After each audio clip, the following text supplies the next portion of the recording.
Isiin immoo kan argite maaliin sodaadha? Maaliin sodaadhattee laayivii si fudhattee haadha faaxeen kadhatamtee reediin faan ijoolleen jarri kaliifaan faamnaam kadhatanii manatti ol deebisanii. Erga haadha faaxee manatti ol deebitee kaate akka gaaxaami fatiyyeen immoo asii malaa yuuzariin alaaltu haadha faaxee ayillaa haalam garuu siin argireette. Haadha faaxeedhaa kadhatamtee ol deeffamtee kaate fatiyyeen immoo jechuudha akka goota tiktaakii si laayivii si banattee karaa mana aslii sana deemtee kunooti manni aslii kunooti manni madii kunooti manni haadha faaxee duuba kana minaamin jedhaadhuma agarsiisaa jechuudha laayivii irra zanaa jettee otoo siin deemtu haadha faaxee sila kadhatamtee manatti ol deebite jechuudha.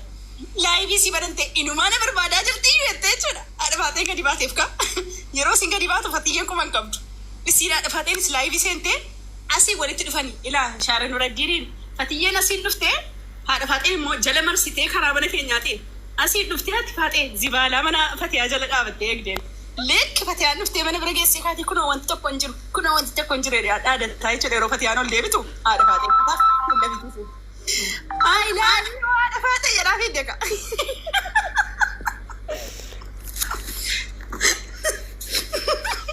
Haadha faaxee laayivii agarsiisti isiin hin fiiddi.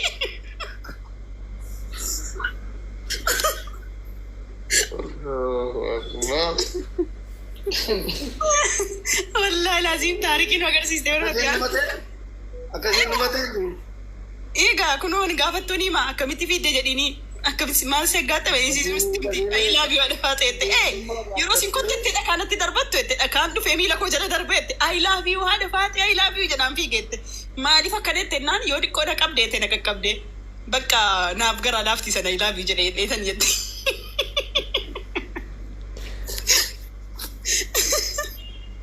Maaliif waraabamne viidiyoochi joo? Waraabamee qoy sheersii godhaa. Hay qallaali waraabamee sheersii godhaa qoy ilaalta. Hinduutaa kolfaan. Wallaahi guyyaa sadan kana kun akkatti gina. Wallaahi yeroo walitti cakkantu silumayyuu. Xiqqoo baadiyaalii walii kaaftee dhiifti.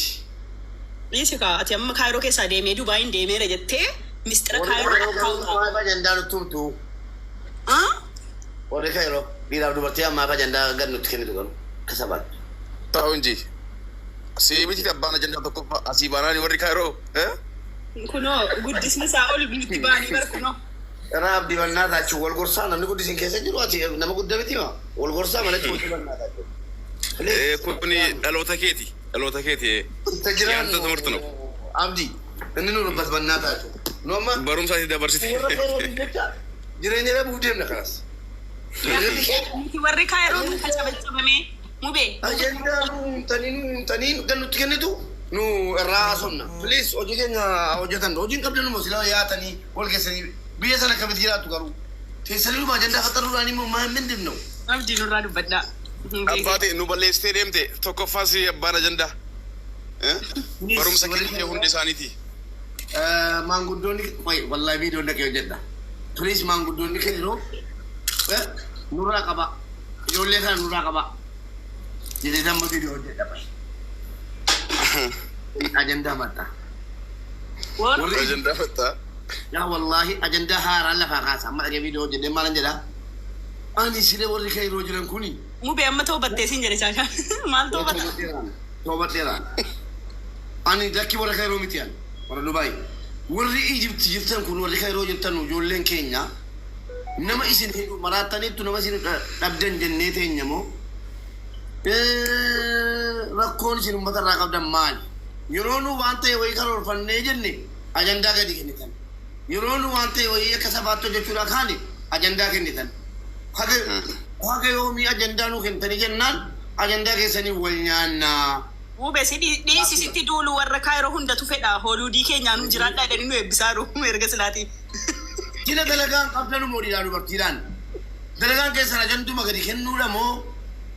Kadubarti video fudhatee olii gad deeme naabayi asan jiraa kottu kadhiiraa kadubartii jiru jedha kadhiiraa manuma keessa taa'ee wal caffaru fooqii tokko irra taa'anii wal caffarudha.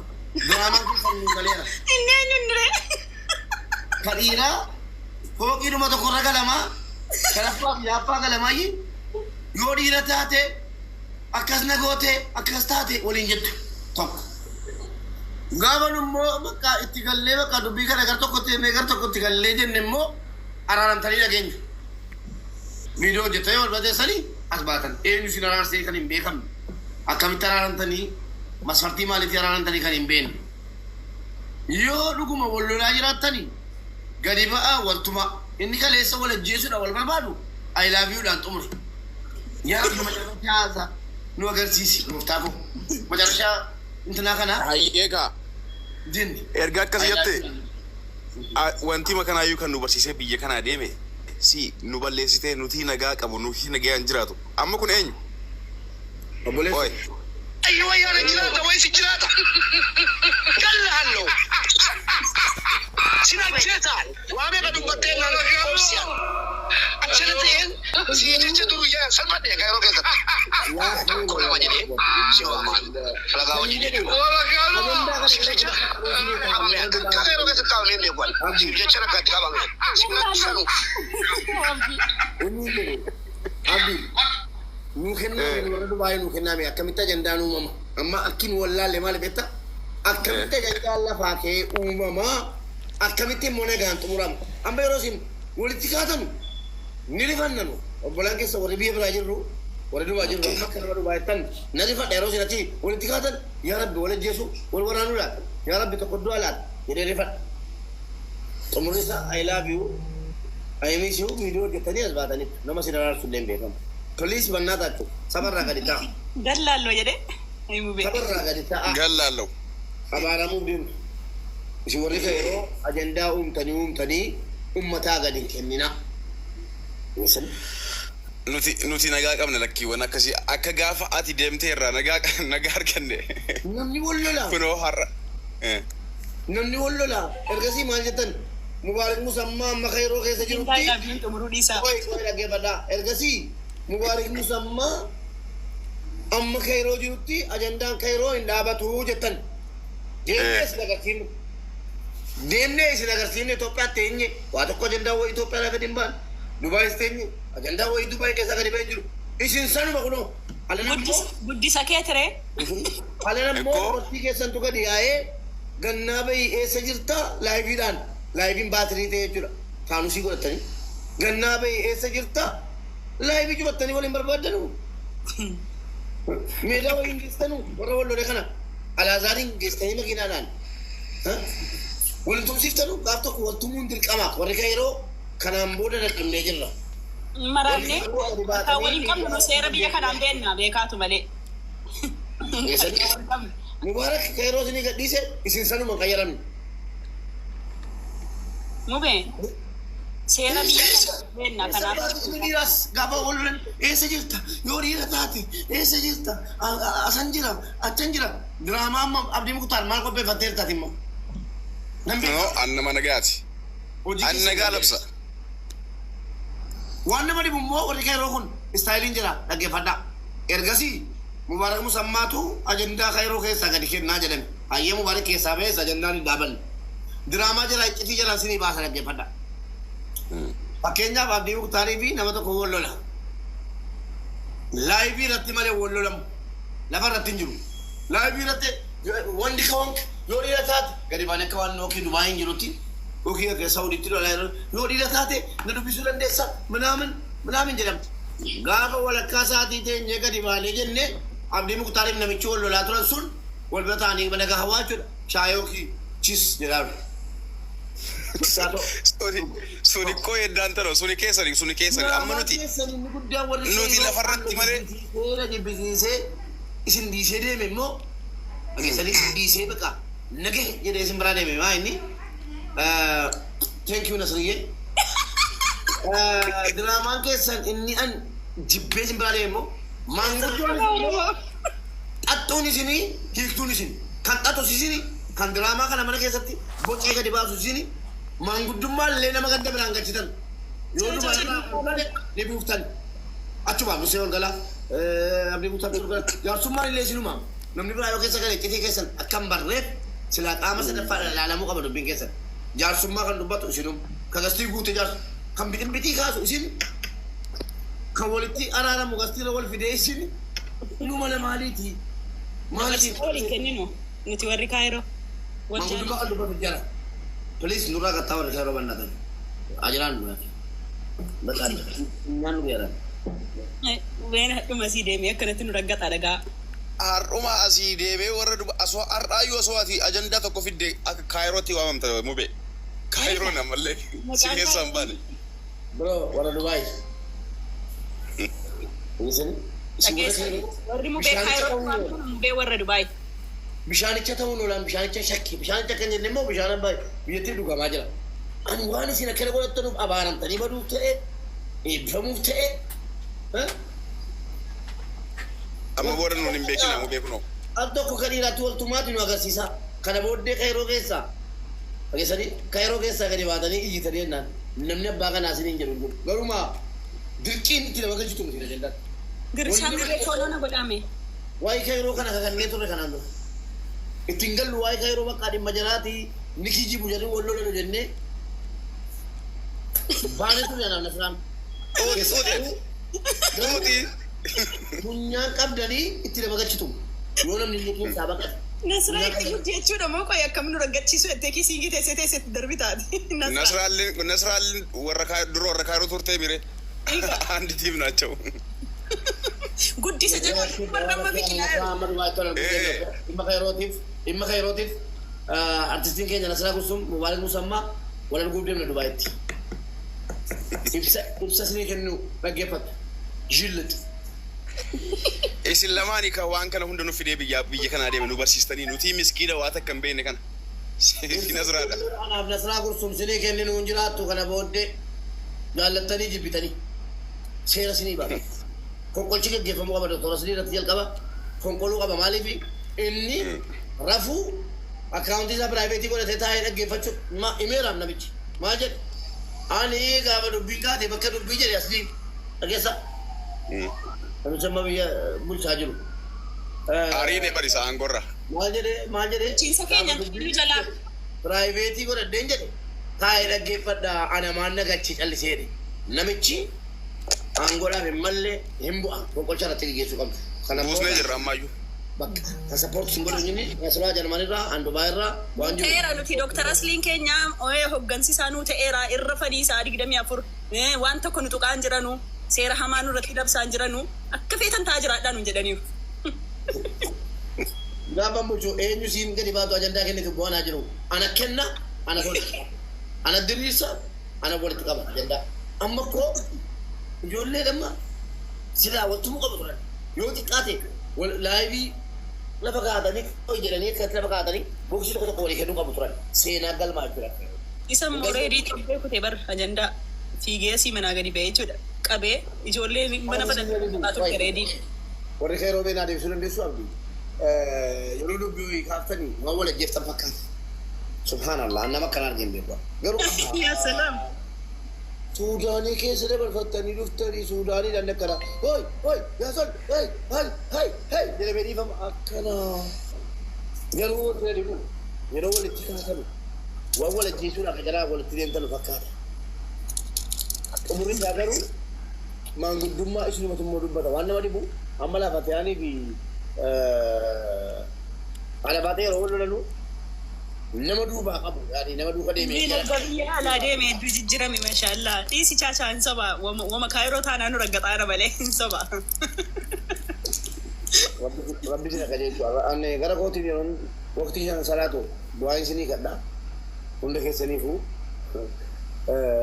rabbi sina qajeelchu kamiifuu amma bakki koo seetti mul'attetti mubaarikii kaayiroo jiru yoo fonqolee malee ta'ee fonqolchaan irratti geggeessitanii ji'a tokko guutuu jechuudha. Na fonqolchitanii baaftanus qalamee darbannaan ubboo boqqolloo irra buutee jedhan. Waan durji qaliifaa jalan taa'ara. Garuu hin hafne lollee mallee dhaaban. Ishii maal gootu qaba. Obboleessoo raayibii kaartootii tokko isinii arginaa atitti. Raayibii dhugaafaa taatu fakkeenya kana. Raayibii kan akka kana jaarikaanii ofitti qabdee duddu kana wallaahi mubee hin baay'isin adda siyaasaa.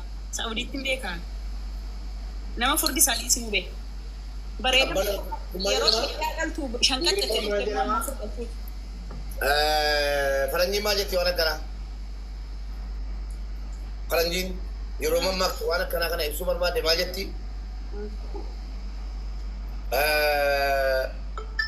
The cold is colding jetti. But about hooting. Maal jechuudha? Gubaa keessa ta'anii jireenyaan gubataa, waa hundaan gubataa, waan qabbanaa alaphee nama qabbaneessu dhuganus gubaatti jijjiirama.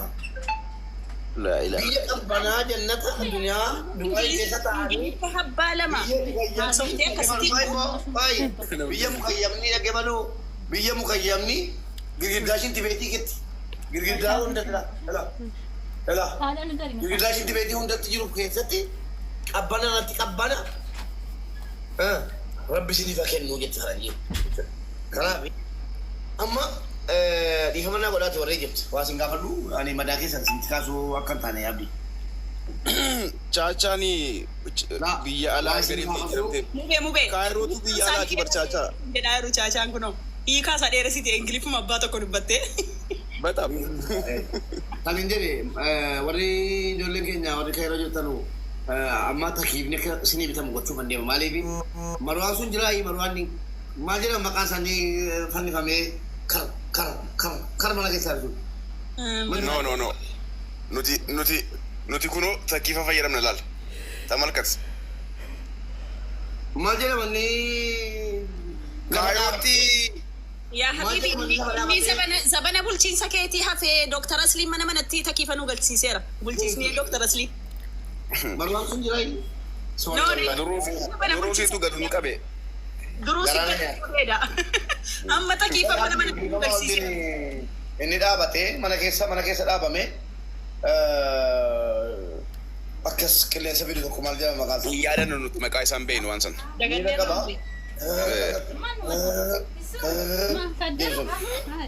Beeknu. Sorry, qabbanni My Jackson habibi kam.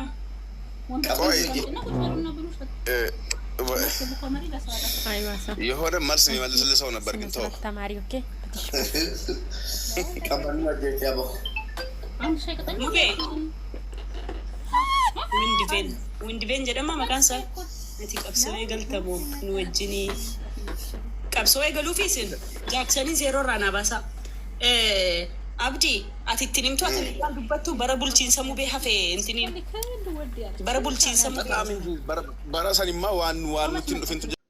mana kiyya seentani mana kan koon seentan alarraa duuba kan koo haasoftan malee alarraa waa'ee kiyya dubbattan malee mana kiyyaan seentan mana kiyyaayyuu hin seentan anuu mana koo isin hin seensisuun jedha bara miti ana arguu miti jireenya koo argu miti mana kan kootuun seentanii jedhe bara mana kiyyaan seentan yaata guyyaa takka siree dhaga ciiftee hin beekne yoo lafa ciifte malee. Eessa dhabattee waa'ee kan koo dubbatta eessa dhabattee waa'ee kiyya qaata bii lafa waliin nu haa fidu rabbii lafa waliin nu haa fidu. Yaa badata shilingiidhaan sumunaan jechuudha. Yaa taphata shilingiidhaan sumunaan jechuudha. Karaa keessaatiin kadhataa jiraattu. Gite nuti bara asirraa gabbaanee geemiillee taphannu bara akka nama kamiitu nu argamnee akkasitti geemii taphannaa bara. Yaa badata jiruun harkaa baddee. Yaa badata dhiirsa zinaatiif dhiirsa zinaa waliin dalagaa turteef dhiirsa haraama waliin dalagaa turteef kilooriksii dhuddee maqaa abbaa haadha nyaatte. Yaa wasakitti yaa qamaacitti. Yaa intala haati barandatti bunnaa beetii osoo bultu haati bunnaa beetii keessatti duute. Haati eessatti duute bunnaa beetii keessatti duute bar. Haati bunnaa beetii keessatti duute bar intala haati bunnaa beetii keessatti duute kashalabbitti. Nama amma Ameerikaa deemee Ameerikaa jiru nama gaafati biyya kana dhufteetiin jette jechuudha. Nama gaafati biyya kana dhufte girgiddaa si qabachiisee afaan kan kee hafuura sitti kuteetiin jedhe si beeka bar gassi haa baasu taa gabanaa keessan gadi isinii baasuun barbaadu. Ana nan beektani maal akka ta'e nan beektani bar haati tiyyaa nan beektu abbaan kootu nan beeku jireenya kiyya nan jiraadha malee jechuudha haddallee ta'ee borullee ta'ee ani isinii ishee haadha faaxee yookaan manguddoon kaayiroo jireenya irraa abdii kutataa jiran lamaan kana gidduutti wal dhabdeen eega mudatee booda marii nagaan furame moo maali ka jedhus yaaddoo ummataaf ka miidiyaa ta'eeraam. Waa'een wal dhabdoota manguddoota kaayiroo yookaan lafa buleeyyii kun haala ammeessaa irra ga'ee ture jedhu kanneen kaayiroo keessaa dubbatan wal dhabdeen jiraa kun kan nama ajaa'ibu keessaa meeshaalee qara qaban kanneen sagalee hin qabne qabatanii walitti adeemaa turanii jedhan oduu himaan kaayiroo irraa ka gabaase waa'ee wal dhabdee manguddoota umurii 40moota keessa jiran kanaa baay'ee yaaddessaa ture jedhan garuu haala sana xumuruuf qaamni sadaffaa namni reedii adam jedhamu hirmaatee ture. Garuu waan kana xumuruuf guutummaatti ulfaatullee haala laaffisuurra gaheeraa jedha Reedii Adam qaama sadaffaa ta'uun Kaayiroo keessatti hirmaate. Lafa buleeyyiin kun wal doorsisa hamaaf warreebicha akkasumas meeshaalee sagalee hin qabneen lubbuu walii balleessuuf adeemaa turan. Umurii nama guddummaa keessatti umurii isaanii muraasaaf keessatti wal galaafachuu maaliif barbaachise jechuun namoonni garaagaraa tokkos dubbataa turan. Itti gaafatamaa waliigalaaf dhaabbata burjaajii Kaayiroo ta'uun kanneen hojjetaa jiran Dr. Raasiliitti waa'ee walitti bu'insa kanaa maali jechuuf gaafachuuf bilbila isaanii irratti yoo bilbillu bilbilli isaanii akka cufaa ta'e nutti himu. Irra deddeebiin dawwallus bilbila isaanii argachuu hin dandeenye. Yeroo itti gaafatamaa waliigalaaf dhimma burjaajii Kaayiroo irratti hoggansa ka qaban Dr. Raasilii argannetti kan qabannee dhiyaannu ta'a. Burjaajiin Kaayiroo keessatti dhalate garuu edda osoo lubbuun balleessin osoo dhiigan dhangalaasin haala tokkoof tasgabbaa'eeraa jedhan. Garuu fuulduraaf maaltu ta'uu deemaa maaltu mudata ka jedhu sanga yoonaatti wanti ifa ta'e tokkoyyuu